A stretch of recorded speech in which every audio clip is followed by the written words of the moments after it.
not around, have you found I'm always on your mind? And when you hear my name, does it sound the same as you felt when you heard it last time? Do you see flowers in my hair that aren't really there? Do you feel the pain when I'm blue? And when you see me, does it seem to be that blues change to life in bloom? 'Cause this is how I see you, and these are the things you do. You may not know, so I'm telling you so, the best way I know how to.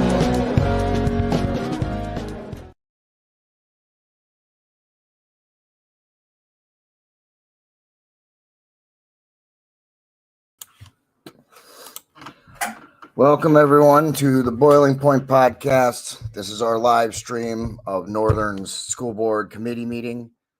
Again, if you're rewatching this, I won't be talking or saying anything during the meeting. It'll be really hard to hear them, especially since for some reason it's taking place in a different location, which we'll talk about a little bit with Julia after the meeting is over, depending on how long it takes. Northern's school board meetings have been really long lately, so we'll see how long it goes and if we can get a little post-game coverage in after the meeting.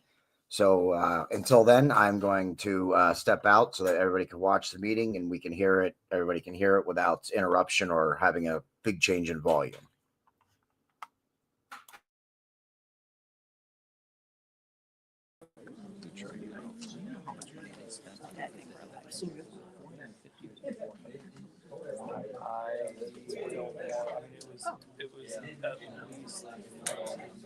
I think there was like a toss. It can, yeah. And as a matter of fact, I got to turn. Yeah. And I'm so learning this. Yeah. I'm not a technical person. I had my youngest create a YouTube because I want YouTube no longer. And so I've got the YouTube channel. He's gonna have to help me. Yeah. Mm-hmm. Yeah. I mean, it's funny because like I have my we had the phone later they wanted to join in, and within a month he had like 6 things that we didn't know he could do that we had figured out. So.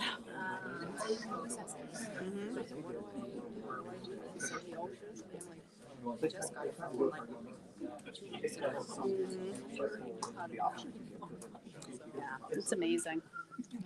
It's amazing what they do. That makes sense.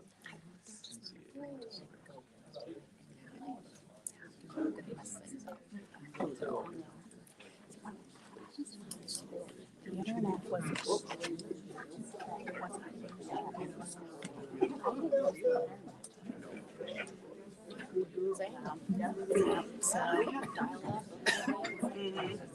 it was, but it worked. Yes, no reason to tire. Yeah.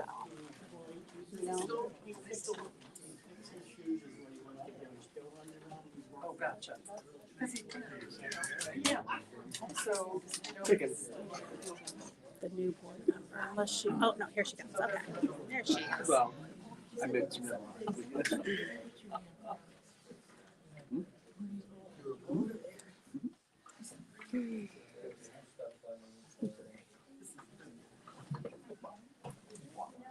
Cheers.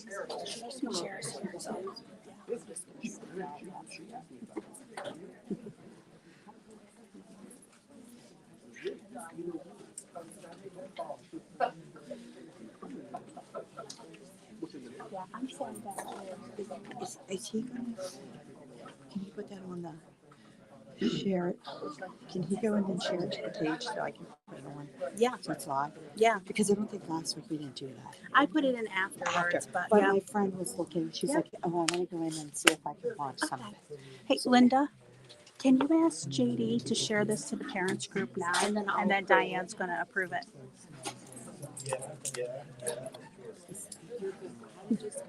Her son's playing the saxophone, and then there's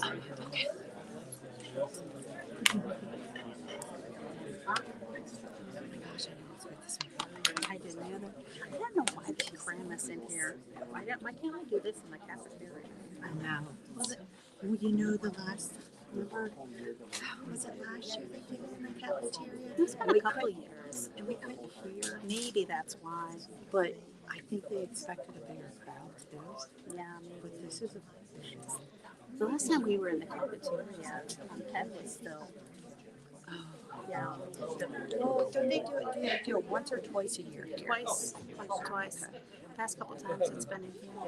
Okay, because I was here the one time that it was in the cafeteria, and like we couldn't hear anything. Yeah, that was good. They didn't have the microphones Yeah. yet either, Right. so. So it's been a while. Yeah.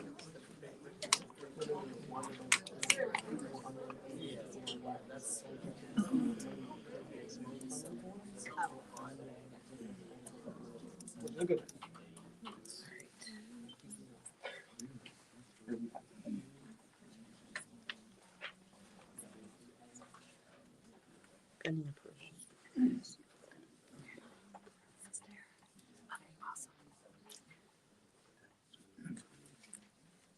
Did you do it?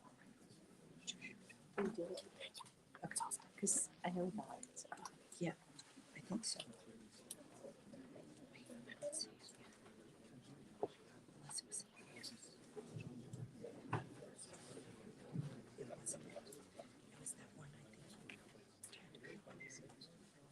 All right, good evening, everyone. We'll get started, and I think we have a special this evening, so. I do. I recognize Jessica Zampelli is one of our elementary music teachers. Do an introduction herself. Thank you. Good evening, everyone. I'm Jess Zampelli. I am the elementary band teacher here at our district, and I would like to introduce Aiden Hood. Aiden is a 5th grade student here at Wellsville Elementary School. He began playing saxophone in October of 2023 when he was in 4th grade. He has found the love of music making and decided, honestly, on his own to learn the national anthem. So if you would please rise as we hear the national anthem played on saxophone by Aiden.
Thank you very much. With that, we'll do the pledge of allegiance.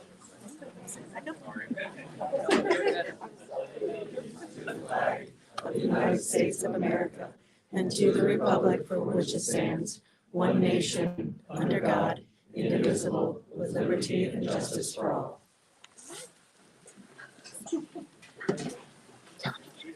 Aiden, great job. Thank you very much. Super cool.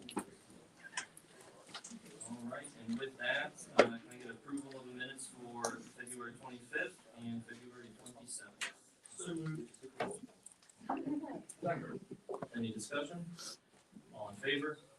Aye. All opposed? Motion carries. And approval of agenda as presented. So moved. Second. Any discussion? All in favor? Aye. All opposed? Motion carries. All right, we have recognition of the public, and this is for comments related to items on the agenda only. You don't have to give your name or president for the address, we have that. But citizens' comments or questions are welcome with a limit of 5 minutes per presenter. Questions and comments concerning individual staff members, Students or your own children's problems will not be addressed at a public meeting. Your comments will be given consideration by the board. However, we may choose not to provide a response on your issue this evening. So we have a whole stack here, so bear with me, but we'll just get through them. And first one is Deidre Woodward.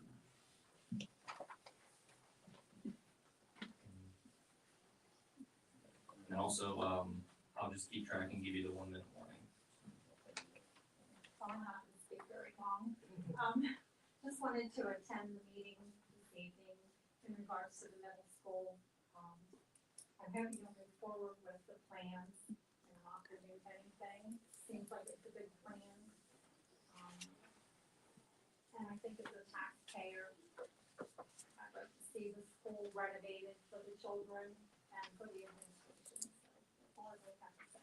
Thank you. Thank you very much. Michelle Singer.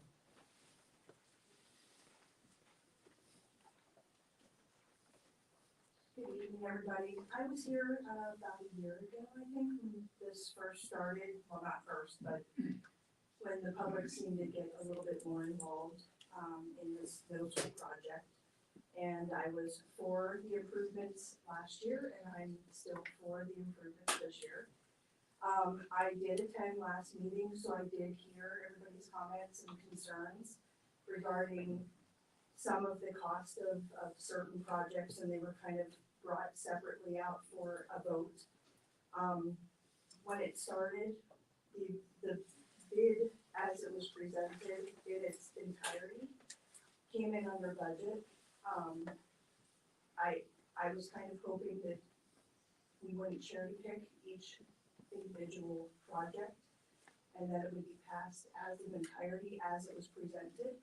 I think the only one I would, if it came down to, one thing or another, passing it or not, would be just the outdoor classroom, and that's mostly just because of the upkeep, and concern for maybe some vandalism or, just people not keeping it up. We have no control of it when it's outside. So I would please ask the board to consider, I see that on the agenda things are kind of broken down, but I would ask to consider a vote to see if the bids as its entirety without cherry picking each little thing could be approved. It's under budget and it's already said that it's not gonna cost the taxpayers any additional money. So I'm hoping that we have a positive outcome tonight and you guys can pass this, move on to other things and get this under your belts.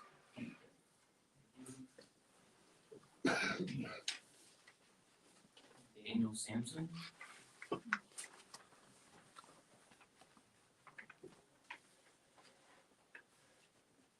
Good evening, I'm Daniel Simpson. Anything else, is anything else, I'm gonna start. Yeah, okay, thank you, make sure. Regarding the middle school, I read over the proposals, I read over the feedback on a couple different media channels. I don't necessarily have a big sway on whether or not you could accept the whole thing or parts of it. I understand why some things may be removed and others added. Glad to see the budget item itself kind of came under lower than what was expected.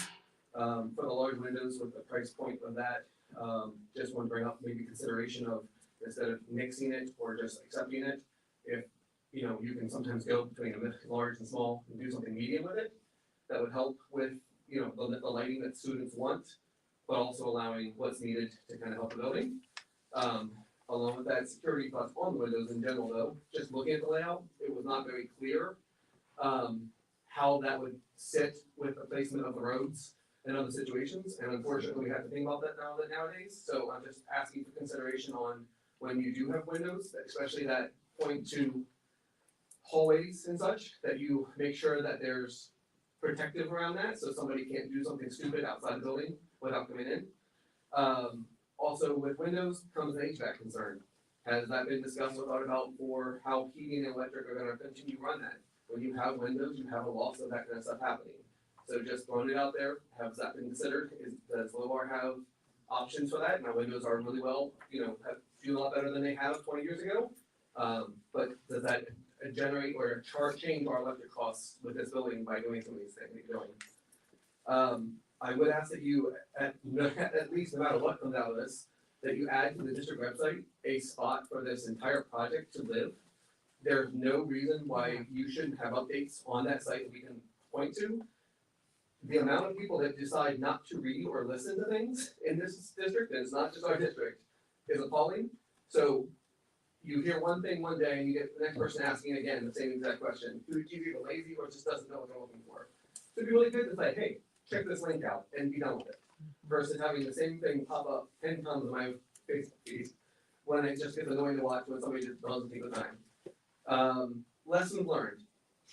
I don't know all the ins and outs of this project. I do know some parts of this, but I hope after you guys decide one way or the other, that you guys take a hard look about decision making on this. Not everyone on this board was here when it started, but we spent, if I understand correctly, close to $1 million or over to get this whole thing going, and then you guys sat on it for a year. After calendars were changed for families to make adjustments, then you did nothing. Well, no decision was made, no big decision was made, and now we're at that point now.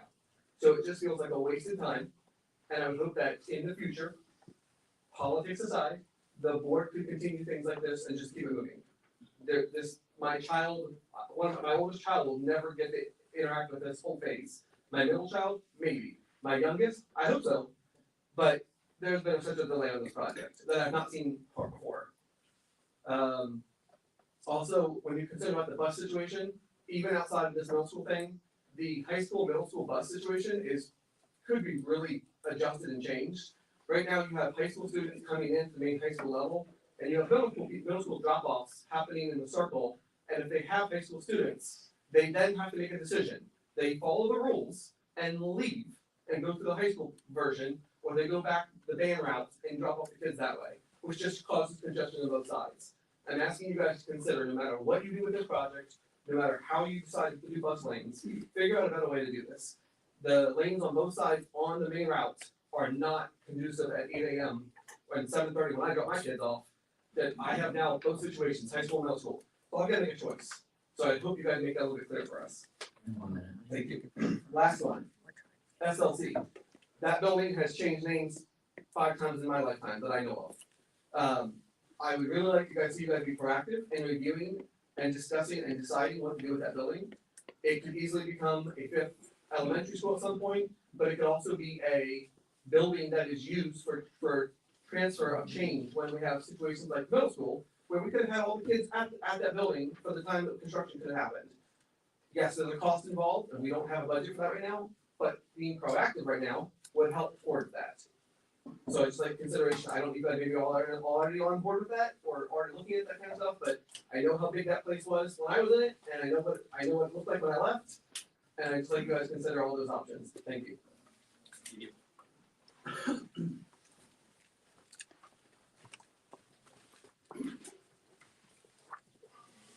David Hazen.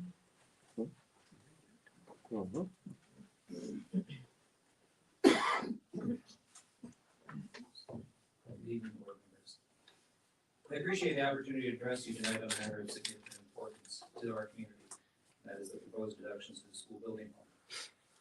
During last week's discussion of the proposed deductions, some members justified these deductions by emphasizing the $400,000 expenditure that made the flexibility to make the adjustments possible. They expressed that they felt compelled to implement some of the proposed cuts to validate the $400,000 investment. The sentiment to recoup the investment is understandable. However, I believe focusing solely on past expenditures risks jeopardizing the long-term vision of this project. It's crucial to remember that the project did not guarantee staying under budget and that the $400,000 was intended to provide flexibility, a safeguard against the project possibly coming in over budget. Unfortunately, the previous school board forwarded you a plan that allowed little room for alternatives, effectively blocking this board into an all-or-nothing scenario without deduction options. This experience underscores a critical lesson. Future building plans must prioritize flexibility to avoid such constraints. I hope we can avoid repeating that when we consider the SLC.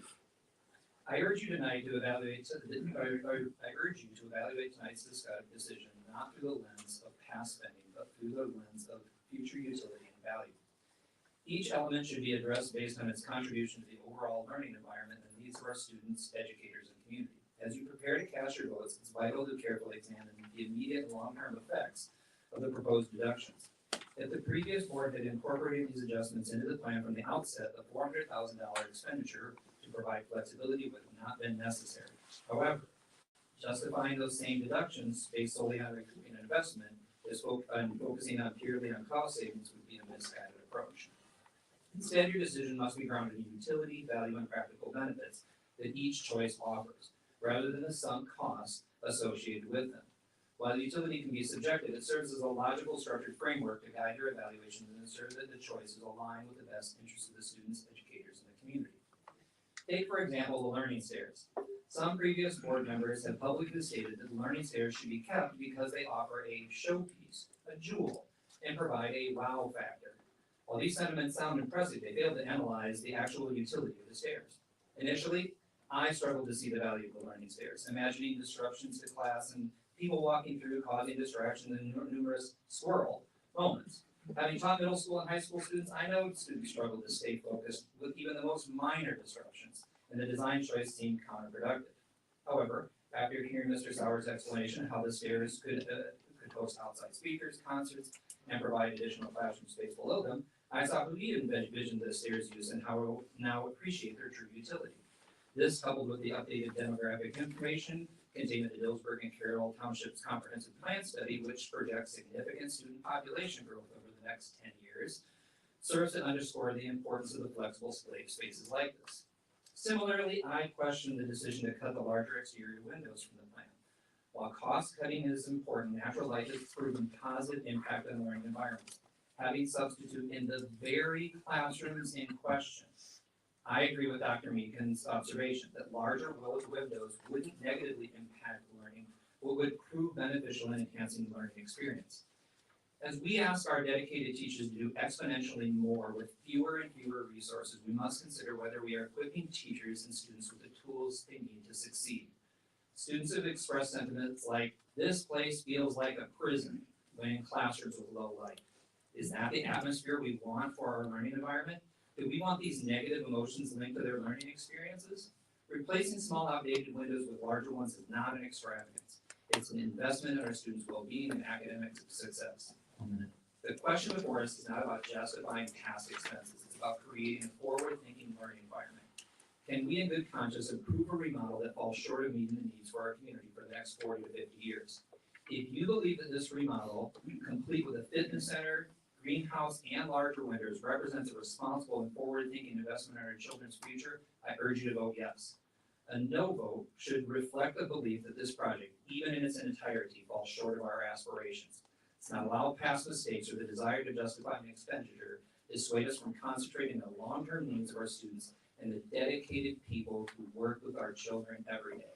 Thank you. Steve Harmon.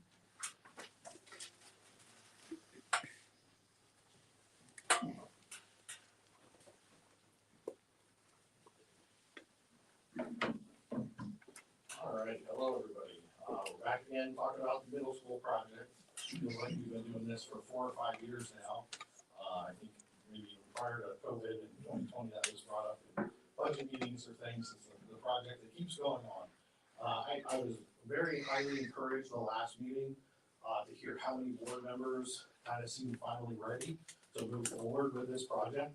I think, Greg, you said you were pleasantly surprised a couple times for that meeting, and I was also pleasantly surprised, yeah. So I hope those positive forward momentum feelings continue today in this meeting. So I just want to talk about a few things. First of all, it's time to move forward with this project. It's long past time to move forward with this project. You could hear, there was one parent here tonight, you could hear he's sick of waiting. He's sick of the reschedules, the kicking the can down the road. And there's hundreds of parents, middle school and elementary parents that can't be here tonight because they're coaching baseball, they're at practice, they're here and there, and they can't be here. And I can tell you, I talk to them in the community all the time, they are sick of the delays. They don't understand the delays. They do not understand why this board has not moved forward to this project. And really, there's no good reason to tell them other than we got a new board, and it's just kind of realigning the politics of the board to get things approved. So I hope that those positive feelings that were expressed last meeting, continue this meeting, and I hope we can move forward. That's the most important part, is to move forward with this project. This building is long overdue. I went to school through this building, a lot of, some of the board members here did as well. It's long overdue for a project. As Mr. Sully said multiple times, this is a 50-year decision. We've got, kids are gonna be going through this school for 30 or 50 more years. It's time to give them a school that they can go to. They don't feel like they're in a prison. Water isn't leaking on their heads or on their projects. They're not dealing with musty classrooms that smell like mold and electrical outlets that don't work. It's time to give them a building that is fit for education purposes, and I don't think anyone would think that the middle school is currently fit for those purposes. We have no choice. And a year ago, I said every board meeting between now and when we do something should be held in that building so that you guys can experience that. And I don't think any have been held there, so I'm kind of disappointed in that. But I hope we move forward. That's the most important part. I will say, I think the board members have done their due diligence trying to reduce costs, and I appreciate that as a taxpayer, I really do. And no one can accuse you of not doing your due diligence to reduce costs, and that is enviable. I will say, I was very surprised, or happy, pleasantly surprised to see the entire bid came in under budget and will require no future tax increases. That's huge. We can do everything that's in the bid with no future tax increases. And I know Greg and John, a couple of you, you said, well, we spent $400,000 to get the price down, to give us some options. You spent $400,000 for options. You should look at those options, and hopefully you can get to, every board member can get to a place. Let's have an 8-0, 9-0 vote to move forward. So if some of those options have to come off to get each board member to that place, okay? That's what we gotta do, because the most important thing is to move forward with this project. We cannot have another year or 2 years or 3 years of students going through that building. It's unacceptable. So whatever you gotta do to get to that project, or get to that approval, that you can approve this project, I understand it. I would love to see, Mr. Stroller, you said last week, it's under budget, let's just keep all the items in. I'd love for you to make a motion to just approve the bid as it is. You can make any motion you want. So I'd love to see that. I'd love to see you make that motion. Let's approve the bid as it came in. Or at least approve this bid as the options were taken out before. But I want to say a couple things. When I went to the meetings, the big things for this project were student safety, visible light, and more classrooms. So student safety, I was disappointed to hear that everyone really wanted to take that curb out. At least it was my understanding, $38,000 for a curb. I think it's important to separate the student high school parking. I've seen the high school kids driving the parking lot from the middle school bus lane, and I think $38,000 for a curb is worth that. The natural lighting, I mean, it is imperative. One of your administrators has told you that it is imperative. It's fundamental to the education experience. I know it's $1 million or $1.3 million. We're gonna have 30 years of kids going through. 30 years of increased natural light. I'd love to see you keep that in for that $1 million. And the last thing, the extra classrooms, the learning stairs, it's an educational environment, gives us a STEM classroom. Those are three things I'd like us to stay in. But no matter what you guys decide to cut, because you guys are using your fiscal responsibility, we've got to move forward with an approved project today. No more kicking down the can down the road. Please approve this project. Thank you very much. Galen Cap?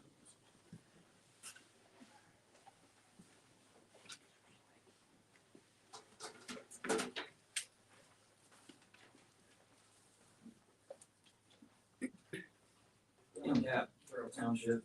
Good evening. I come to the microphone tonight to request that during the meeting time dedicated to school board policy, added clarity can be provided about the board and administration's intent, interpretation, of policy 109 and the associated administrative guidelines. After 2 months of discussion, presentation, and deliberation, I hoped that our district was approaching the policy and guidelines that would foster a robust review process that takes book challenges seriously while also giving serious consideration to the merits of a book under review as a whole. After reading the policy and guidelines in full, I don't feel confident that this has been achieved.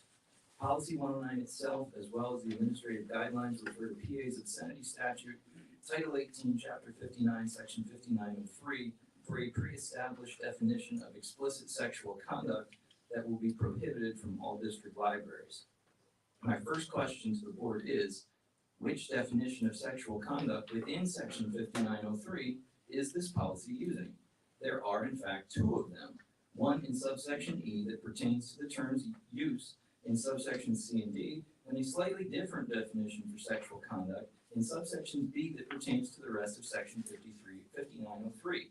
Isn't navigating state law fun? Picking one or even both of these definitions and citing the specific subsections is necessary because pointing to section 5903 as a whole is unnecessarily broad for the purposes of obtaining a definition for prohibited content.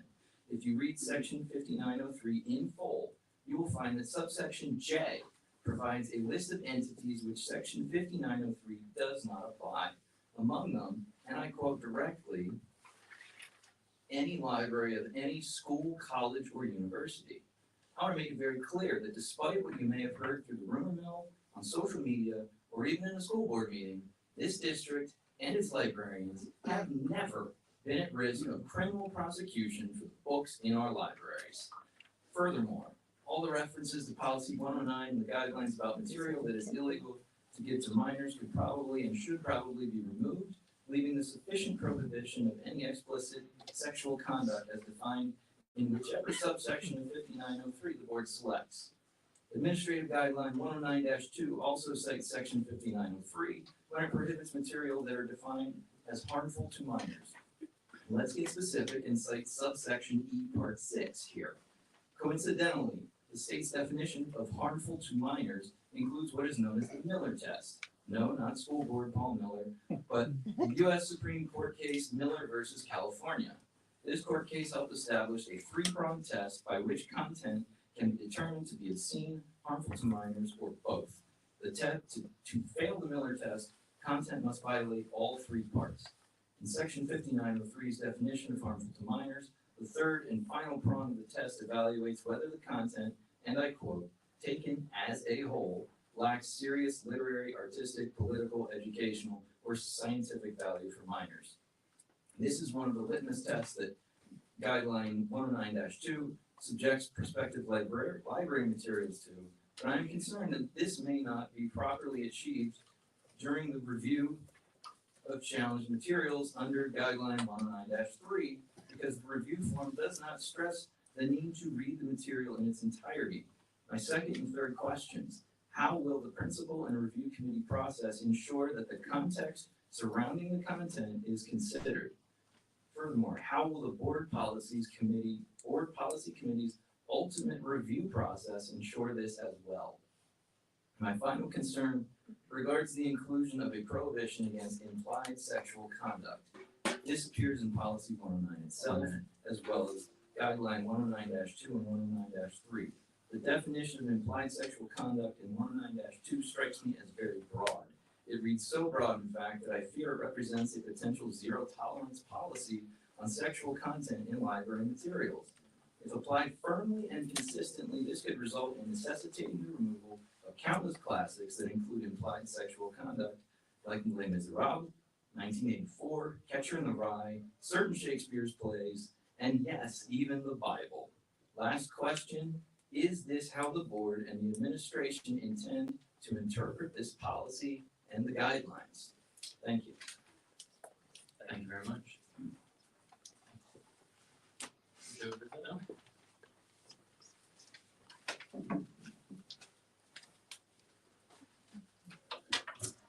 Good evening. I too would like to address policy 109. So when a teacher at Northern assigns a class to read a book, the expectation is that the students will read the entire book, not reviews, cherry-picked excerpts, the Wikipedia page, or asking ChatGPT what it thinks. This is basic academic integrity. If the school board is not willing to put in the work to read a book, why should they expect students to do it?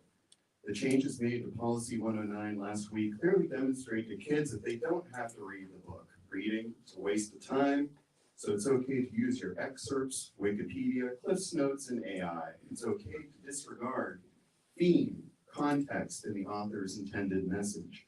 Take whatever shortcuts you want. I am confident that no English teacher in this district would approve of their students taking that approach.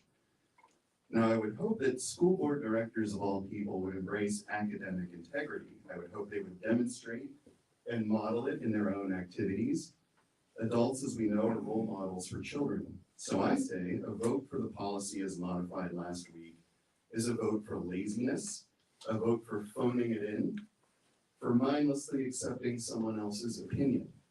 So I urge you to vote no to this policy change, to do the work, to demonstrate academic integrity in your own capacity for critical thinking, to be good role models. I urge you to take the time necessary to read and consider these books in full.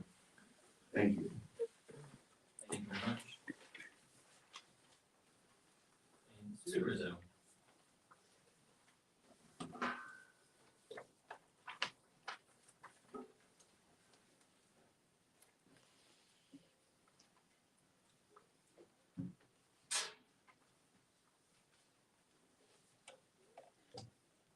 Hi, excuse me. I'm Sue Rizzo, and I'm also here to talk about library books today. I didn't realize we would be in the library here in Wellsville. I'm so excited. I'm a little distracted, to be honest, by all the good books that we see. I want to start out by saying how much I appreciate the good intentions of Policy 109. Dr. Meakin and Mr. Lehman and the high school librarian, Mrs. Leininger, have put in more time and effort into this policy than they probably expected they would do in 5-10 years of time at school. They worked really hard to incorporate the needs of age appropriateness and also censorship. We don't want pornography at school. It's obvious. And we also don't want frivolous books that contain sex just merely for entertainment. So I think that having a policy is important. The problem I see though is that in working through the policy and the new changes with book challenges that have gone through, there are some unintended consequences. So I brought a couple books with me today. You may not be able to see it from where you are, but this book is on the list of challenges. Its name is I Know Why the Caged Bird Sings, and it's written by Maya Angelou. And I'm curious what you think when you see this book on the list of challenges. Maybe you're familiar with it, maybe you're not. If you've gone through a vigorous high school, you've probably read it. When I see it on the list of challenges, my heart is broken. This is an important classical book that teaches resilience to our children. It has huge cultural and historical impact. And if it's removed from our library, my own kid is going to suffer. My son is taking AP English this year, and he needs to be prepared for college level work.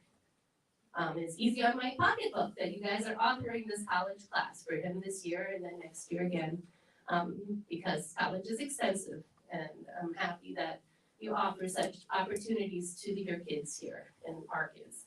And if you're going to offer it, I feel like you need to provide the resources, the tools to help him succeed. This book has been on the test frequently. Pulling it out of our schools is going to do him harm and the rest of his classmates too. I brought another book. The second book that I'm really sorry to see challenged and even removed is called Beyond Magenta. The first book didn't have pictures, but this one has a lot of photos in it, so I'm going to pass it around. So, I know we don't have a lot of time to look at books or to read them, but go ahead and hold it in your hands, open it up, maybe check out some of the photos. This book is a nonfiction book. It contains the stories of 6 teenagers who happen to be part of the LGBTQ+ community. This book was reviewed and removed from our library. It feels like we are trying to erase these teens. Erase these teens because they are different than most. Because we're removing their stories and not letting our kids learn about them. I urge you to vote no to the current version of Policy 109. It's a good start, but we need to fix it. We need to consider the value of books as a whole before we lose even more important books from our libraries. Thank you. Thank you very much.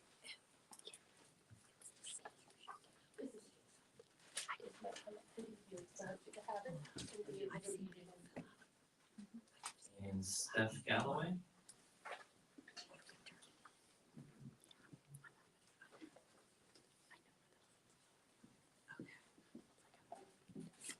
Evening.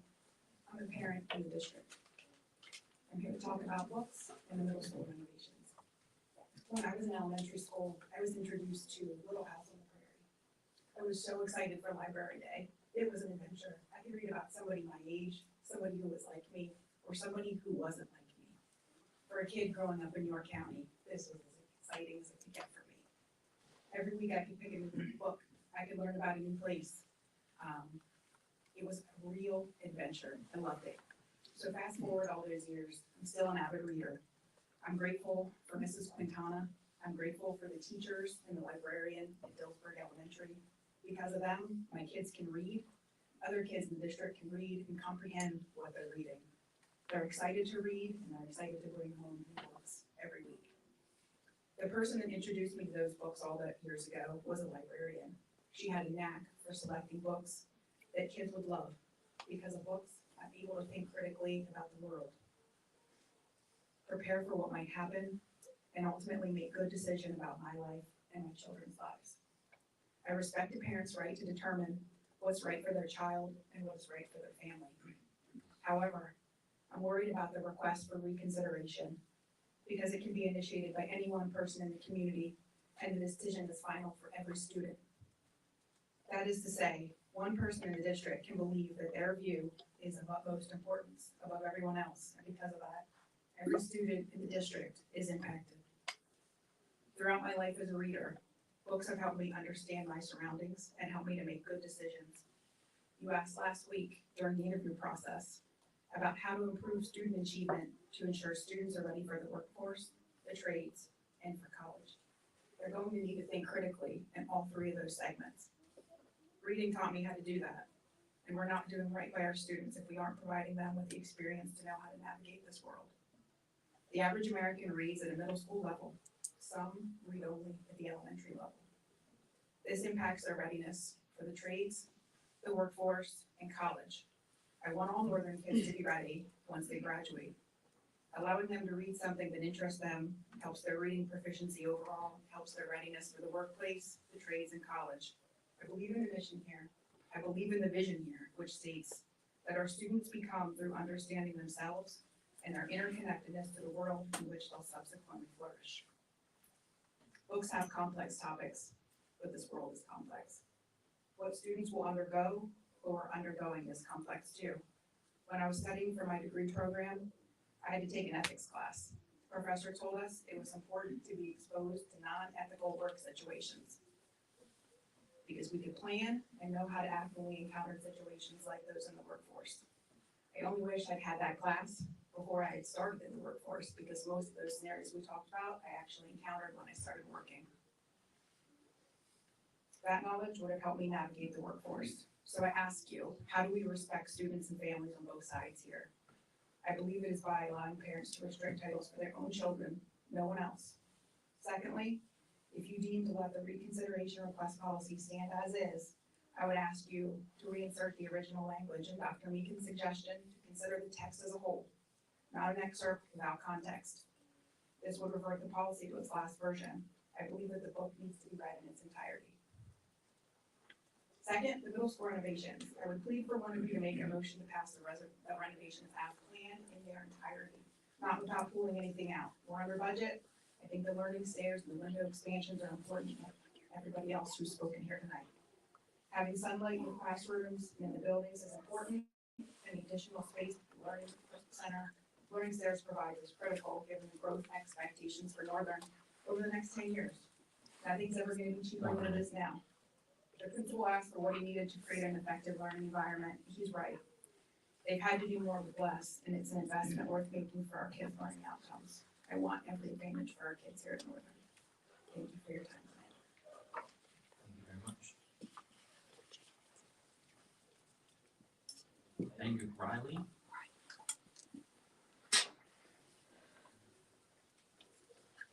Good evening. I would like to speak to item 4B of the Curriculum Committee reports, the Comprehensive K-12 Guidance Plan.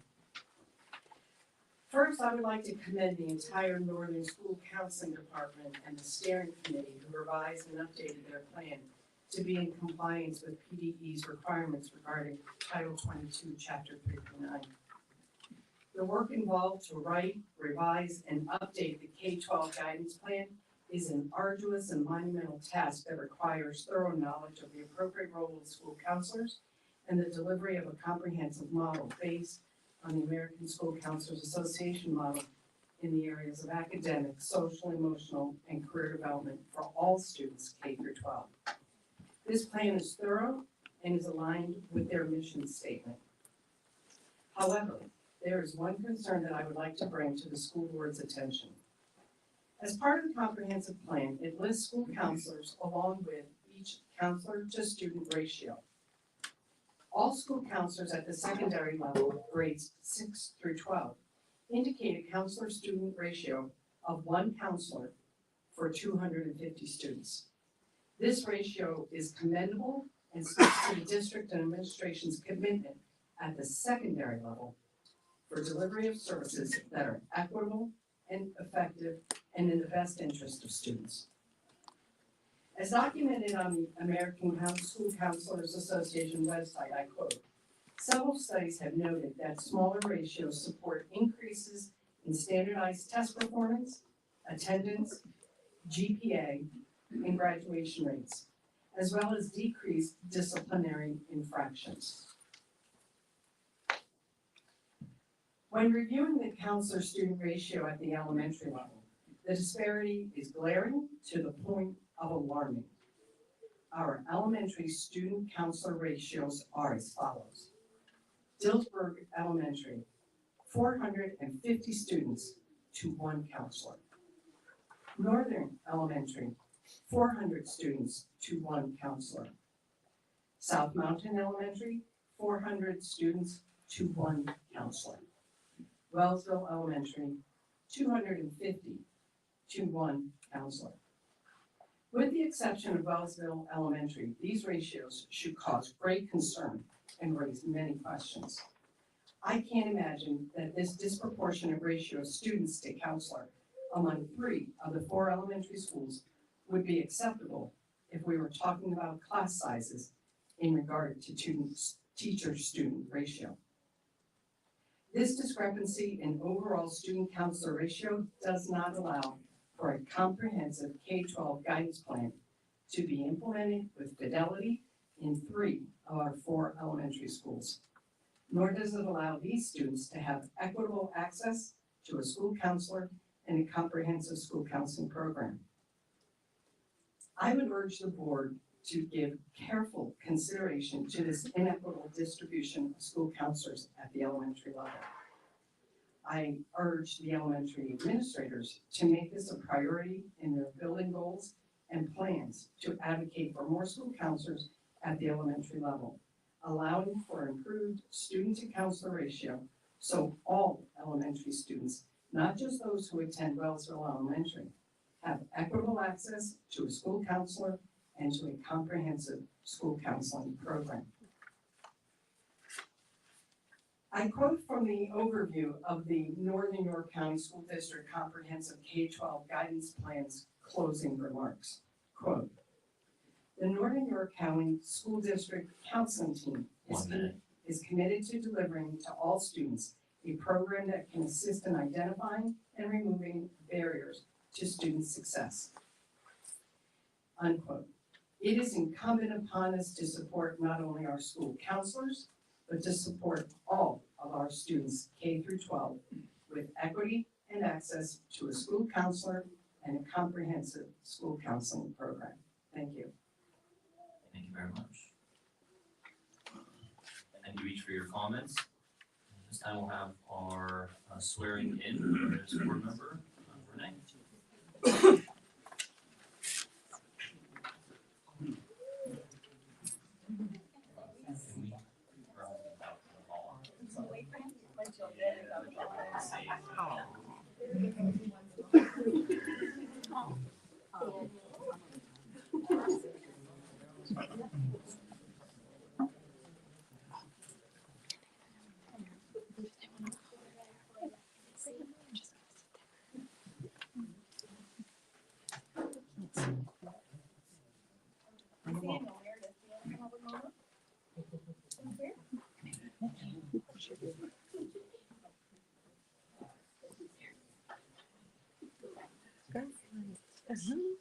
So cute.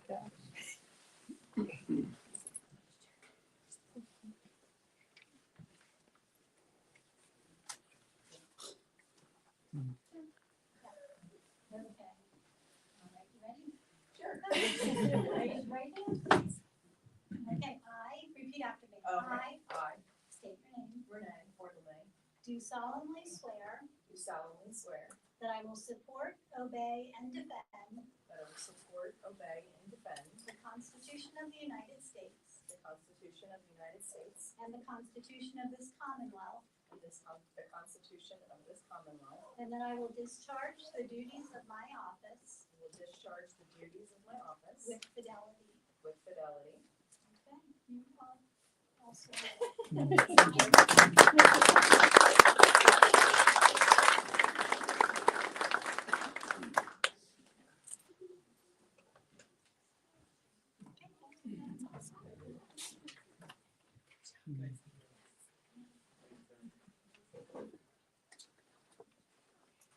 Congratulations.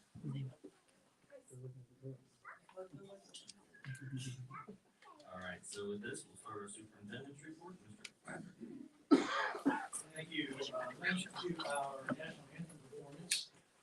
We have two folks from our district. You met Jess earlier, Zampelli, and then Chad McCartney is our music department chair. And they're going to talk a little bit about our music department and maybe a little bit about national music in our school. Thank you so much, Mr. Patrick, and members, and everyone here. I'm sorry, this is different. We're used to people standing behind. Thank you so much for having me, as well as Aiden here tonight. He is just a really talented young musician, and I'm really glad he was willing to play for you guys and that you let us come tonight. He was really excited about that. So March is known as Music in Our Schools Month. And this month, we like to remember that music is part of a well-rounded education for all students, as has a lasting impact on student growth, helps students understand themselves better, and connects us all as humans. I'm really happy that I get to share some of our music opportunities that we offer here at Northern. So just sharing a couple things that we have going on right now in celebration of this Music in Our Schools Month. So currently we have 9 music educators on staff with many years of music teaching, performing, and concert-going experiences. And these people facilitate many of these opportunities that we provide for our students. And you received a little pamphlet that has a lot of this information also. I'm kind of going to talk through some of the things. So we offer curricular as well as co-curricular and extracurricular opportunities that span from enrichment experiences like honors festivals to remediation like life skills classes and inclusion in ensembles and at performances. Our programs are available for every student. The music department also likes to get involved with community events, including parades, farmers fair, sporting events, the Pickle Fest, the turf field dedication, our annual staff welcome, which features the marching band and normally the national anthem, the national anthem project, holiday appearances at local events, and free performances throughout the school year.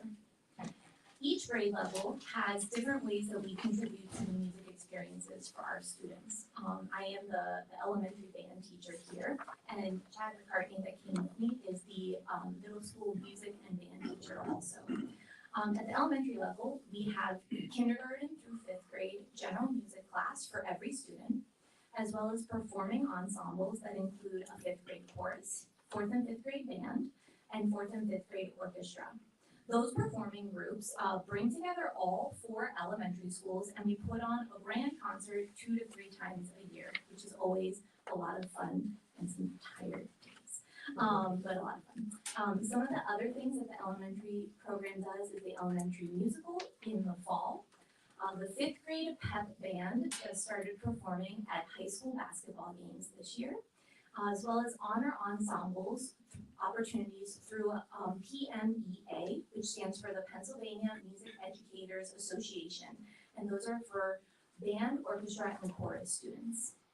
Some middle school experiences include general music class, either in 6th or 7th grade, as well as 8th grade electives, including piano lab and world music, which includes ukulele and drumming. Middle school ensembles include band, orchestra, and chorus for each grade, and they also have 2 to 3 concerts and other performances throughout the year. Some more opportunities that we provide are the middle school musical, jazz band, select choir, wind ensemble, drum club, select strings, middle school color guard, and dance team, and actually premiering on April 5th is going to be an indoor standing percussion ensemble. So they are just starting that, which is really cool. And honors opportunities include PMEA honors band, chorus, and orchestra, the Lebanon Valley College Honors Band, Spring Grove Jazz Festival, and performances at Farmers Fair in the parade. At the high school level, all music courses are electives, and they offer band, orchestra, and chorus as performing groups with many different performances throughout the year, guitar class, piano class, wind ensemble, music theory both at a beginner and an advanced level. They also have PMEA, band, chorus, and orchestra festivals that are actually at our district, like the surrounding district area, region, and PA state levels that we can send students to if they achieve at that level. Other groups include the high school musical, the National Anthem Project, the Bears Singers, Marching Band, and the indoor percussion, indoor color guard, and indoor dance teams. The music department staff is always amazed at the hard work and dedication of our students. These students are learning so many life skills while also having fun and making lifelong friends with other students who also have a love of music. If anyone is interested in joining us, we have multiple remaining performances, actually every Tuesday and Thursday in May, at 7 o'clock at the high school, except for the Tuesday right after Memorial Day. And if you're interested in finding those performances, they are on the district page under music, and then if you click department calendar, you can find all of those listings. Also, the indoor drumline has, drumline, color guard, and dance team has 2 competitions that will be at Northern High School on April 5th, as well as April 26th, which is actually the championships for the drumlines, color guard, and dance team in their group. And that's a nice full day of amazing music from all different places. I just really, really enjoy teaching our young students to make music, and I'm really thankful that they can continue to grow their skills and talents through all their years here at Northern with all of these just amazing opportunities. So thank you again for having Aiden and I here tonight. If you have any further questions or want more information on our program, Chad, our department chair, has said that you can contact him through email or phone call at the middle school. So thank you again so much for having me and Aiden and Chad tonight. Really appreciate it, and have a great night. Thank you so much. Thank you, Chad and Jess, very much. It's not hard to see why our music program was designated by the NAMM, which stands for, National Association of Music Merchants. and it's one of the best communities with all that commitment and talent that we saw tonight. It's no wonder. So thank you. We couldn't do it without this community. It's what brought me here, it's kept me here. I love this place. Thank you. Extra brochures are up there if anybody wants one. On concert program quality paper. I saw that. Yeah. No paper cuts for you. And then if we could, Mr. Kyle, we'd like to introduce two new teachers to the district as well. Sure, we have two new teachers, new professional staff joining us, one at the high school and one at the elementary level. So I will let Mr. Steve Landon kick us off with the introduction of our new employees.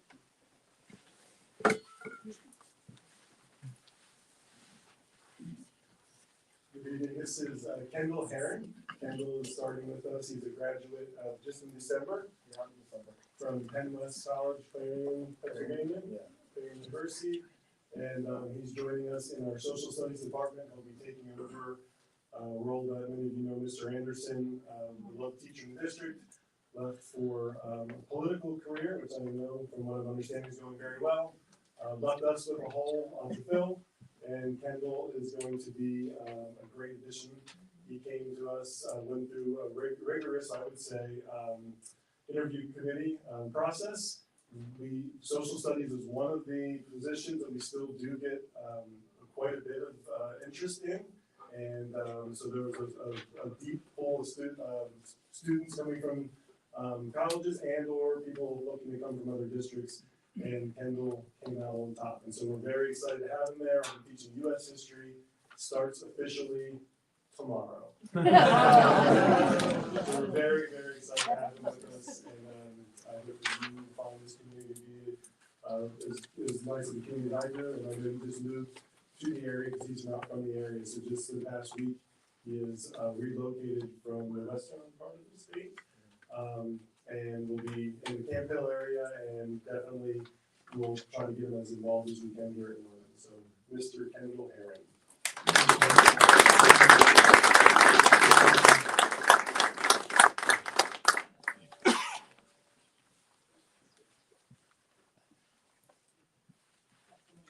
Good evening. I'm Lindsay Quintana. I'm principal at Willsburg Elementary, and I'm here to represent both Willsburg and Wellsville Elementary. Melinda is here as well.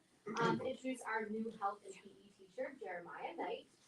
Jeremiah joins us as a Northern grad, so he is born and raised here, and happy to have him join the team. A little bit more about him. He has graduated with his bachelor's in health and PE from Lock Haven University. Has also volunteered his time here at Northern as a track and field hurdles coach back in 2019. Part-time, he does work at Ski Round Top as well, so you might see him on the slopes. He loves to outdoor rock climb, use disc golf, hiking, and bowling. And there's nothing that says an interview like throwing him right in. He was our day-to-day sub when the previous teacher had left, and we said, go ahead. And there's nothing better that says an interview than actually watching him in action. Took feedback right away, actually asked for feedback every single day. How can I do better? How can I improve lesson plans for the kids and make sure they're getting what they need? And there's nothing more that we love than people that just want to do what's best for our kids. So I'd just like to welcome Jeremiah Knight to the team.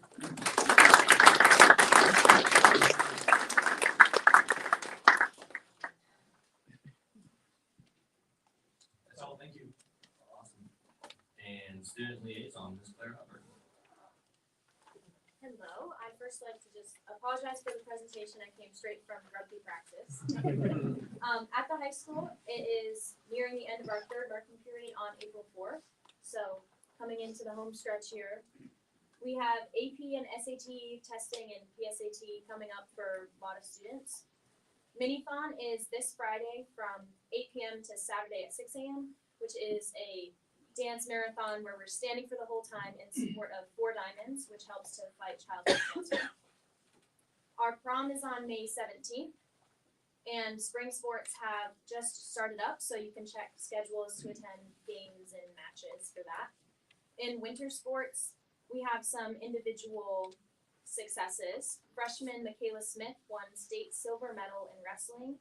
Freshman Tally Tyree won state 8th place medal in diving. Senior Morgan Kiefer won 16th place in the 100 breaststroke at the state swimming championships. And senior Nicholas Kielholtz earned an invitation to the PME State Chorus Festival in April. Awesome, thank you very much. Now intermunicipal, so CIU, Mr. Swelly. Mr. President, we have our meeting this Thursday morning at 8. I'm sure we'll resume conversations about our collective bargaining agreement and AI, which seems to take a lot of our time lately. So that would conclude my report. Thank you. Cumberland Perry, Mr. Weir. Thank you.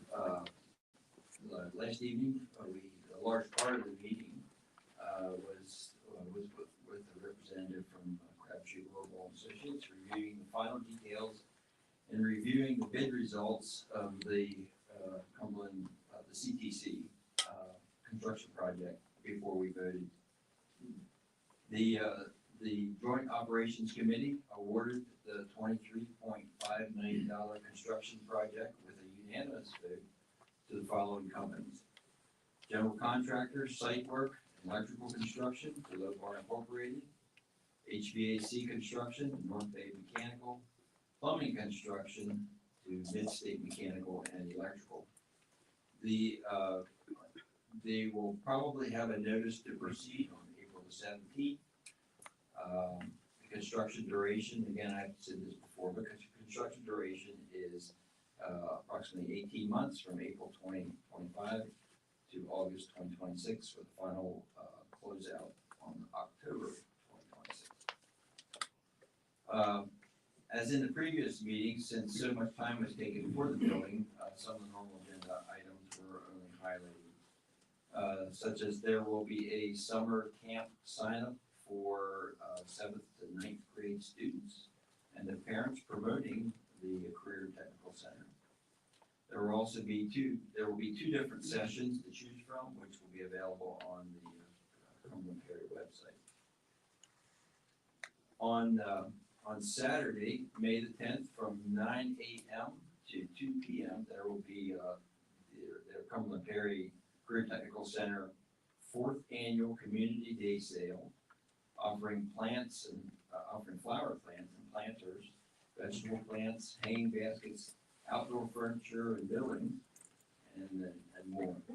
And I have if anybody is interested, they gave us a little flyer here for that community day. The next meeting would be, the next JOC meeting would be on Monday, April 28th this year. That's my report. Thank you very much. No one pulling bear just yet. That later. So, business manager report, Mr. Young. Yes, Mr. President, I ask the following checks to be approved for payment. General fund checks dated from February 1st, 2025 to February 28th, 2025. A check 340580 to check 240631, check 240635 to check 340751, check 350753 to check 340803 in the amount of $1,673,809. General fund payroll checks dated February 14th, 2025, check number 340632 to check 340634 $1,967.22. Check dated February 28th, 2025, 340752 in the amount of $65.71.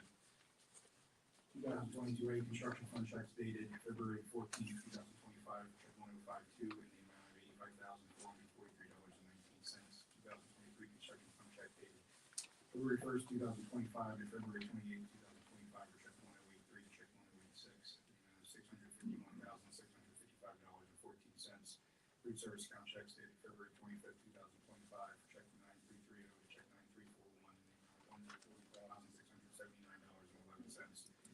Consumer activity accounts checks dated February 3rd, 2025, for check 1100 to 1102 in the amount of $5,755.51. Mr. President, I move to pay those bills. Any discussion? All in favor? Aye. All opposed? Motion carries. Mr. First, I ask for acceptance of the March 2025 treasurer's report. So moved. Any discussion? All in favor? Aye. All opposed? Motion carries. Mr. President, include the package reports of various accounts for the board's review. Thank you very much, Mr. Young. And curriculum, Mr. Becker. Thanks, Mr. Cobb. There are three multiple day conference requests and one guidance plan. To approve all those documents. Any discussion? All in favor? All opposed? Motion carries. Athletics and activities, Mr. Swilling. Thank you, Mr. President. I move by consent to accept items A under athletics and activities, approval for exchange students, and letter B, approval trip request music department to Disney. Any discussion? All in favor? All opposed? Motion carries. Budget and finance, Mr. Rudy. Yes, Mr. President, I would move to approve by consent letters A, B, and C under budget finance. Second. Or discussion? All in favor? All opposed? Motion carries. Right, building and grounds, Mr. Gunn. Yes, Mr. President, I move to approve by consent building grounds report, item 7A. Second. Any discussion? All in favor? All opposed? Motion carries. And policy, Mr. Miller. Yes, Mr. President, I move to approve by consent policies 1, 2, and 3. Second. Any discussion? Yeah, I just had a quick question, because I know we spend a lot of time on policy. So the section in there that talks about anybody in the community can make a challenge, is that something that came from administration, or is that, we didn't talk about it a lot, and so I know there was a little bit of conversation about it being a parent decision, but I was just curious if that's something that really everybody got behind on the administrative side as far as the policy. That was the wording of the original policy and the original guidelines. Okay. It was brought up tonight, so that's why I asked questions. Any other discussion? All in favor? All opposed? Motion carries. All right, and nothing for board operations. So we've got personnel, and Renee's gonna trial by fire, so. I move to approve by consent, personnel committee report letters A through.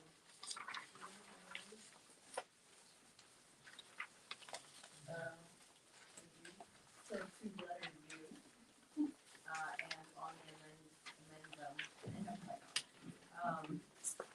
letters F, I, and N. Any discussion? All in favor? All opposed? Motion carries. It's not that bad. So. And items for board action, A, D, E, F, G, and H, are gonna be roll call votes, just for the heads up, so. Alright, Mr. Reed. I move to approve the resolution regarding the final general operating budget of the capital area intermediate unit budget for 2025-2026 fiscal year. Any discussion? Alright. Mr. Becker? Yes. Mr. Gunning? Yes. Mr. Malaki? Yes. Mr. Kyle? Yes. Mr. Miller? Yes. Mr. Rudy? Yes. Mr. Shirley? Yes. Mr. Weir? Yes. Mrs. Boardman? Yes. Mr. President, I would move to approve the contract with PSBA for the Act 93 study. Second. Any discussion? All in favor? All opposed? Motion carries. Mr. President, I would move to approve the field maintenance program with Hummer Turfgrass Systems Incorporated. Any discussion? favor? Aye. All opposed? Motion carries. Mr. President, I would move to award the contract for general construction in the amount of $31,145,500 to Lopar Incorporated, Hillsburg, Pennsylvania, including bid ordinance 2, 5, 6, 11, 12, and 14 for the Northern Middle School additions and renovations project. Second. Any discussion? Yeah, I think, the purpose of this and on all that's going on, I think at this time I'd like to have a little discussion on this item and probably the next ones. Of course, we're making a decision tonight, as you all said, it's gonna probably be 30 to another 50-year decision on millions of dollars and trying to do what's right for the kids, number one, and also the taxpayer.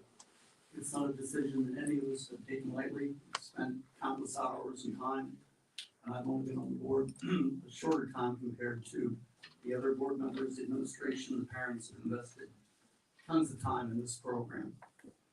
So, some thoughts that I have is, we've heard tonight that things were under bid, but you go back and you look at the Act 34 booklet, the bids were $52 million. The bid, in the booklet, the bids came in at $56 million. So it really wasn't underbid compared to the Act 34 booklet.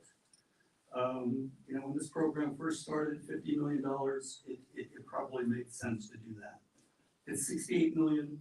I don't believe it does. It doesn't align with other building projects that I have in the area. I'm looking at Middletown and Carlisle that are coming in brand new for $55 million in Middletown and roughly 76 for a much larger building in Carlisle.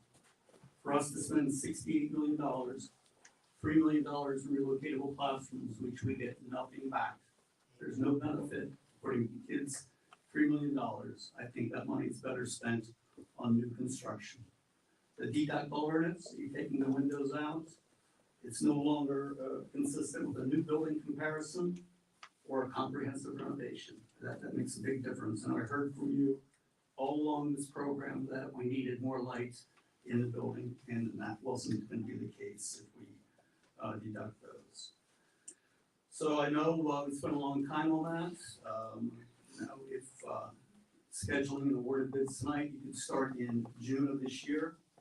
A new building would put us at probably 1 year from now, and it would save us a lot of money. $20 million on a building that is 75 years old across the street to renovate is, to me, is not cost efficient. I think you can do a brand new middle school over there. Use our middle school as an SLC, save millions of dollars. So I think that's what's best for our kids and our teachers. I hate to see our kids go through and teachers 2 years of hell and relocatable classrooms, 10 of those. And I think it's an undue hardship on their mental health. It's, for me, when this was $50 million, that was one thing. You go down the road, the wrong road, and you get to the end of the road. When you get to the end of the road, the wrong road doesn't become the right road. Okay, I think back to years ago, it was an employee of the district, and we talked one night about SAT scores in our school district. And we listed all the schools in York County, and we were second in SAT scores to York Suburban. The column next to that was dollars per pupil spent. We were last. The board at that time said, see what we get. We're doing such a great job, and we're not spending much money. That mindset to me is dangerous. Good is the enemy of great. I don't want to be just a good school district. I don't want to have a good building for our kids. I want the best building. I want the best teachers. I want the best sport. I want the best aides. I want the best bus drivers, best coaches. I want the best for our kids. We're settling on this project. We don't need to settle. We can build a brand new school and for not much more $1 million, and we can afford it. Fiscally, we're better off probably than we have in a long time. Mr. Young will tell you that. Financially, we're a lot better off than we have been. Aldi's is opening up. You have warehouses coming. Hopefully, we'll have a better tax base and keep our taxes low for you. But 1 year, go from 1 year now, this June to next June, I think makes all the difference for our kids, our teachers, and our taxpayers. That's all I have, thank you. Any other discussion? I was just gonna ask, which plans do we have to bid to start construction next year? You know, you have to start that now, you have to spend the next year, start now, and hopefully get ready to go by next year. We're probably talking 2 or 3 years. I don't think it's 2 or 3 years. I definitely don't believe that. That's fine, you can have your opinion. I would just ask board members who are potentially concerned about not having the windows. You can approve the bids the way they're presented tonight. We can have a discussion next month, and if the board wants to add them back, you can issue a change order. You can issue a change order to the general contractor and the mechanical contractor who are impacted by that alternate, and you can put them back in. Okay, it's not a decision that if it's made tonight, it means that we miss out on it. We're early enough in the project that you could potentially do that. The important thing would be letting the contractors know that we're proceeding with this project. So don't be scared that just because it's presented this way, that you don't have the ability to make a change to this in very short order.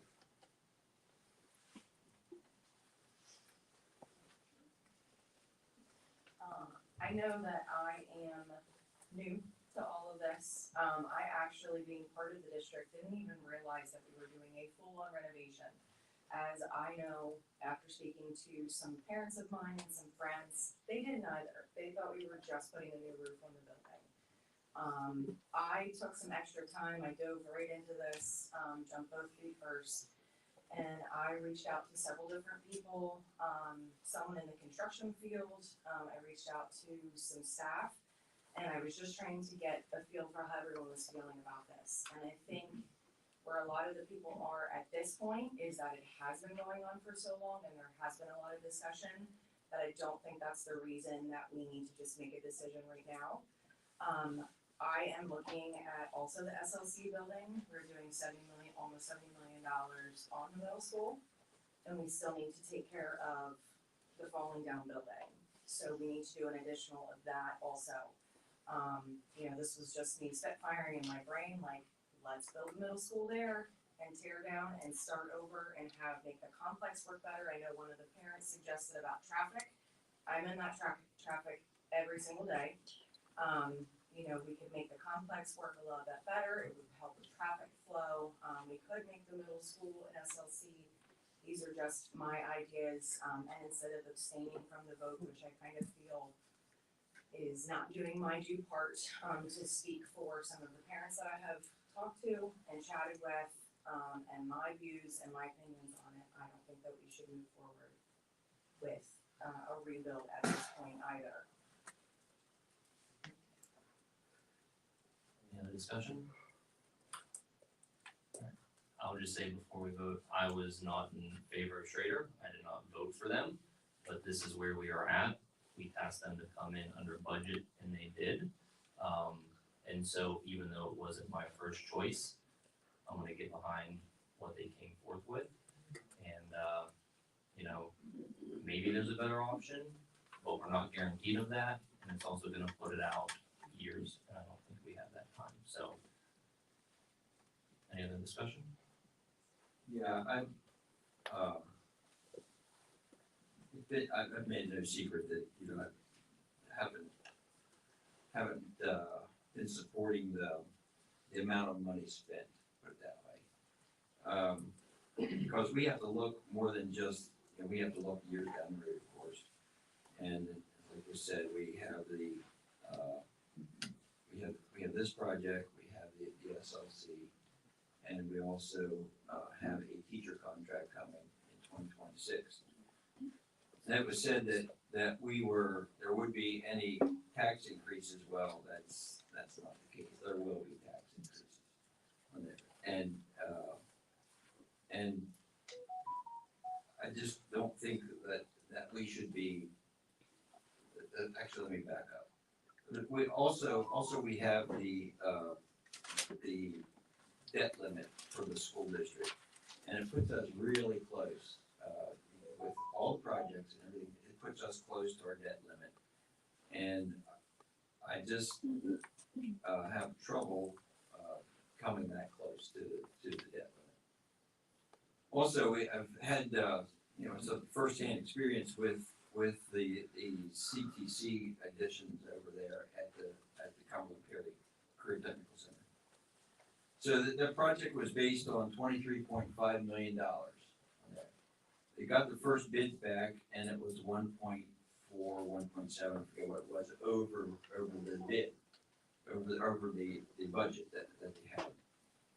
So the school district did not come back to the CTC didn't come back to the school district for paying the bill. They did not come back to them asking them for more money. They went back to the architect and said, hey, here, this is the amount of money that we have to spend. We have $23.5 million. You gotta do something different so we can come in under budget or in budget. And the architects did that. With the Northern Middle School, I think that should have been the way it should have gone as well. When it was couple million dollars, they should have said, this is the amount of money that we're willing to spend, these are our needs, this is the amount of money we have budgeted, and don't go over that. But it just continued to grow over time, and I was not here for that first part of it, but evidently the board just, continued to just say, okay, we're just gonna increase the budget there, and, I just have trouble, getting behind this whole thing. Any other discussion? All right, Ms. Marie? Mr. Gunning? Yes. Mr. Mackey? Yes. Mr. Kyle? Yes. Mr. Miller? No. Mr. Rudy? Yes. Mr. Spilly? No. Mr. Weir? No. Mrs. Boardman? No. Mr. Becker? No.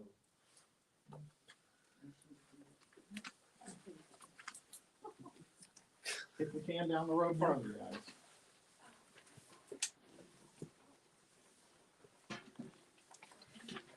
Skip E and F.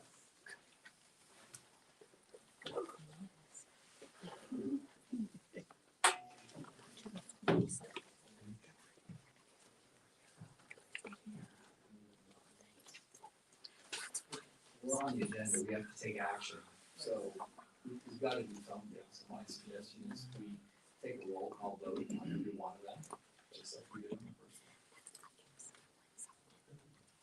First, I would move to award the contract for electrical construction in the amount of $10,229,400 to Lowbar Incorporated, Phillipsburg, PA, including bid alternates 2, 11, 13, and 14 for the Northern Middle School additions and renovations project. Second. Any discussion? All right, Ms. Marie? Mr. Mackey? Yes. Mr. Miller? No. Mr. Rudy? Yes. Mr. Kyle? Yes. Mr. Weir? No. Mrs. Boardman? No. Mr. Becker? No. Mr. Gunning? Yes. Mr. Spilly? No. Motion defeated. President, I would move to award the contract for mechanical construction in the amount of $9,568,000. Micah Mechanical Incorporated from Telford, PA, including bid alternates 15 and 17 for the Northern Middle School additions and renovations projects. Second. Any discussion? All right, Ms. Marie? Mr. Miller? No. Mr. Rudy? Yes. Mr. Kyle? Yes. Mr. Mackey? Yes. Mr. Spilly? No. Mrs. Boardman? No. Mr. Becker? Mr. Gunning? Yes. Mr. Weir? No. Motion defeated. President, I move to award the contract for plumbing construction in the amount of $4,007,000 to Micah Mechanical Incorporated, Telford, PA, including bid alternates 11, 13, and 14 for the Northern Middle School additions and renovations project. Second. Any discussion? All right, Ms. Moore? Mr. Swilly, No. Mr. Gunning, Yes. Mr. Becker, Mrs. Boardman, No. Mr. Weir, No. Mr. Kyle, Yes. Mr. Rudy, Yes. Mr. Miller, No. Mr. Blackie. Yes. Motion carries. Mr. President, I would move to award the contract for abatement services, in the amount of $84,000 for First Capital Installation, North PA, for the middle school additions and renovations project. Second. Any discussion? All right.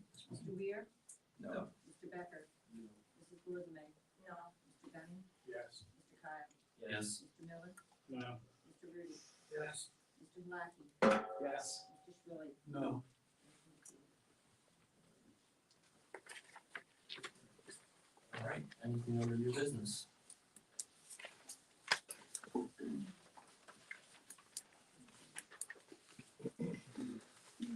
Just a statement here in regards to our superintendent search.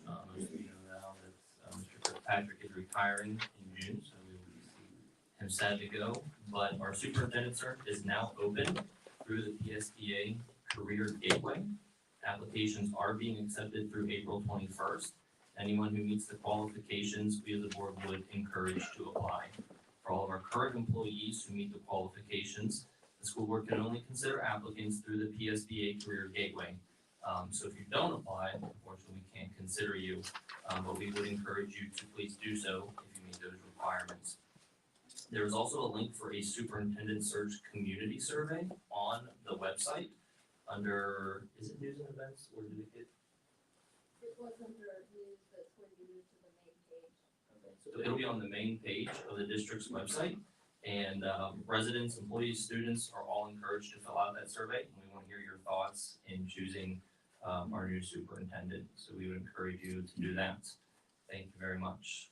Anything else under new business?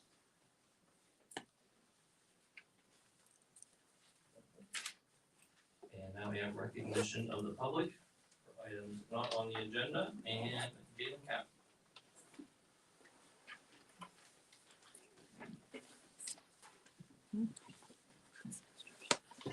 Hello again. I'm gonna read off a list of school districts here. West Shore, Dover, Bermudian Springs, South Middleton, Cumberland Valley, and Mechanicsburg. All of these school districts happen to be our neighbors, and all of these school districts also happen to live stream their board meetings. I would love for this board to get into the present and request some money to be found. Mr. Young put forth a very promising initial budget. It's a proof of concept that's out there. There are parents who can't come to these things. I'm sure Julia would love her phone battery to be saved all these months where she's recording this stuff. I don't think there's an excuse for it anymore. Make some phone calls, see what tech's required. If we've got a positive budget situation, I think we can do it. And Mr. Young, while you're at it, see if there's room in that budget for some more chain link fence, tarp, and plywood, because you might need it for the middle school. My daughter had to have her classroom moved because of mold remediation this year in the middle school. So thank you so much for kicking the can down the road again. I do hope that you can warp speed this, as Jerry Twilley suggests, because if you can't set aside the culture war crap and warp speed this middle school thing, if you can't make that a priority, you should all be primary next time. Thank you.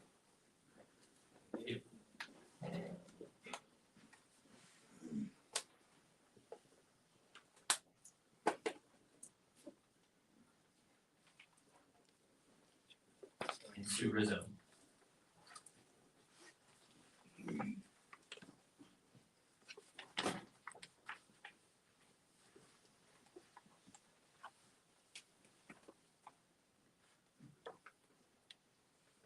I think this is gonna be short because I wanted to talk a little bit about Title IX and it's not on the agenda for tonight. We're talking about changing our restroom policy for transgender kids so that they can't use the restroom of their choice. I thought I was gonna come and request that we have modular restrooms available that are single use. But I guess I don't have to do that anymore since we're not gonna have any modular classrooms. And I thought that I was gonna request that we look at the middle school plans and maybe make sure we have some single-use bathrooms, that are accessible from each of the floors so that kids can use them when they need that, but I guess this is gonna be short again because we're not gonna talk about changing new construction for the middle school. But, in this brand spanking new school that we make, Mr. Shirley, can you please make sure that we have single-use facilities for transgender youth? Thank you very much. Any items for future agenda? Mr. Kyle, I didn't fill out two cards, I wasn't aware, I wanted to make a public comment during both sessions. Item not on the agenda? For an item not on the agenda.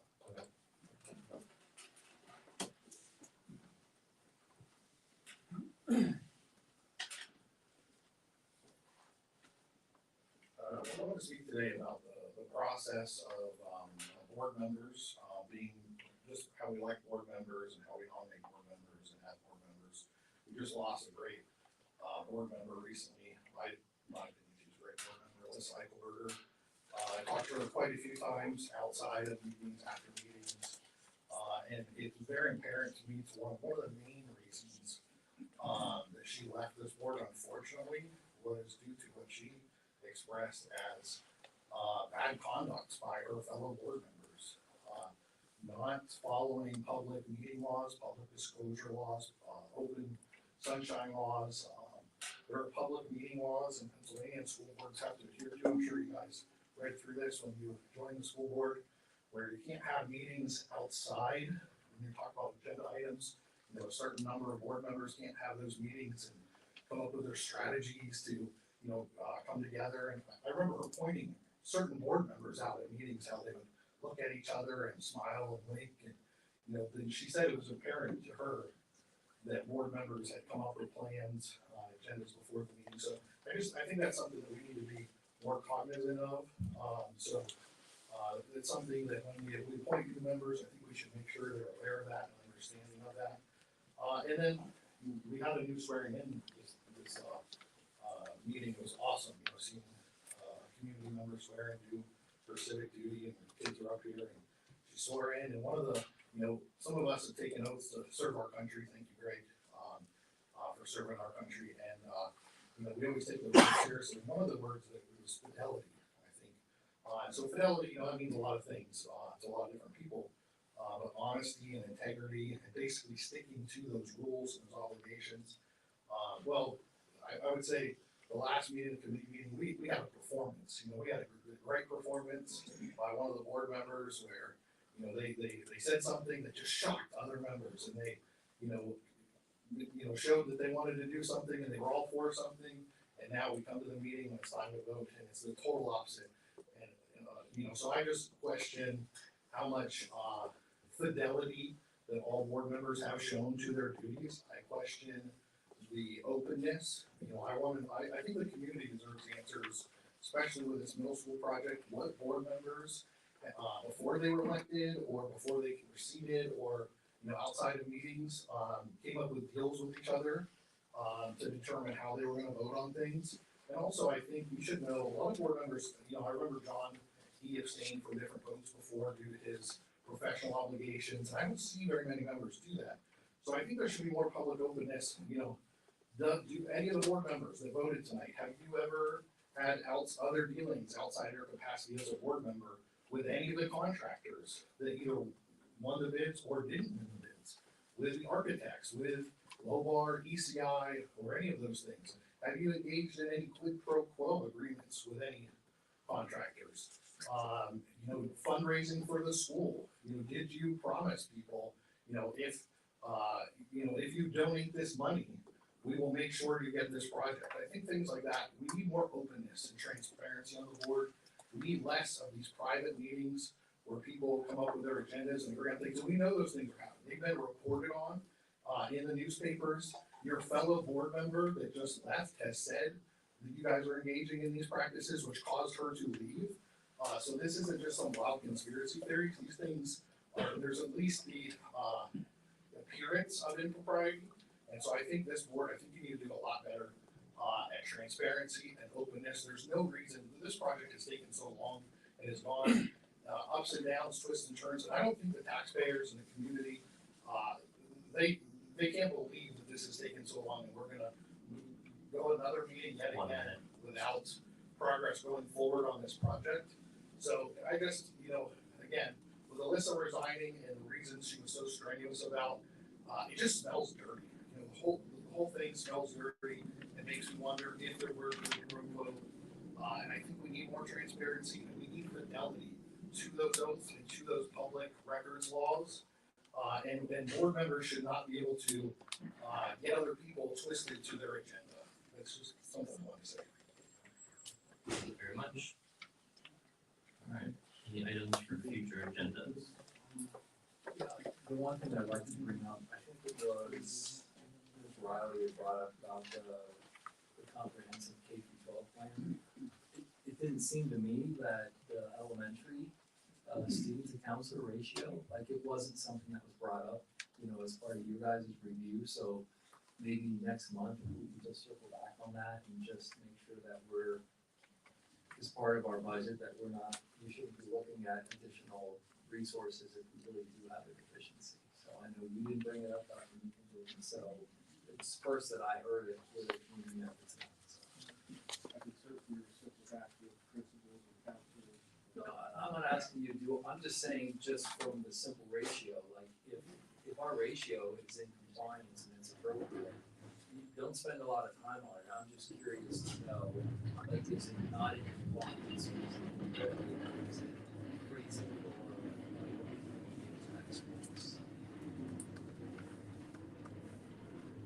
Thank you. Anything else? Yeah, I would just add to that, in order to stay on the timeline where we will be able to progress with something, we're gonna need feedback from an architectural team. And so I think it's important that we come back at the next meeting and have some feedback from, we can certainly ask the team that we have right now, but if there were in the committee meetings, discussions about potentially RFP, what I'd like to know is a little bit about what timeline would be associated if there is an RFP process, so that we can keep things moving forward related to middle school needs. It's not as simple as just asking an architect to make a plan. Like, there's a process for a feasibility study, which you hire a new team, they're gonna do a new study. You're gonna be looking at enrollment study updates, like, the idea of bidding something in a year is ridiculous, okay? We'll be lucky to bid something in 2 years, okay? So we're gonna be living in the middle school for 5 years. For 5 years, while we're building a new school on the other side, we're gonna be living along in the middle school and putting millions of dollars into it to keep it running while we're trying to build a new school, which at the rate of increase right now with tariffs, with construction materials, it's probably gonna be 20% higher when it actually gets built than it is today. So the $50 million wish is a $60 million wish right now, without doing anything. So we get moving. So for the folks that voted against this, come up with a plan quick. Ask the administration, give them direction. Because right now, all you did is vote no. There's no path forward. That's all they've been doing. Anything else? Real quick to that, I would ask that we have that discussion next month.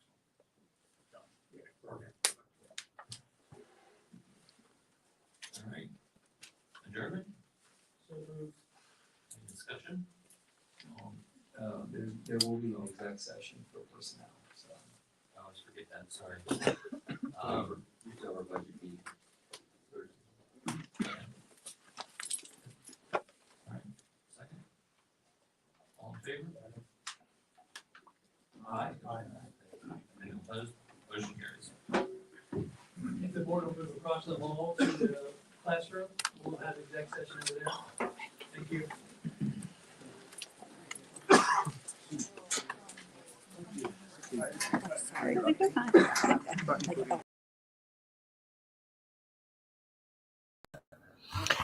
Okay, everybody, that was the meeting is concluded. We were going to do a little post meeting analysis, but I am still not feeling at 100%. So I am not going to be waiting for Julia to come on and discussing any of the meeting. We are going to do a total recap here in the next week or two. As soon as I'm back at 100%, I'll be back on screen and we'll be back to doing a couple of episodes, and we'll have Julia on and maybe even one or two other parents from the Northern New York School District to recap everything and to see where we're at with what's going on. Until next time, I am your host, JD, and this is the Boiling Point Podcast, and that's the end.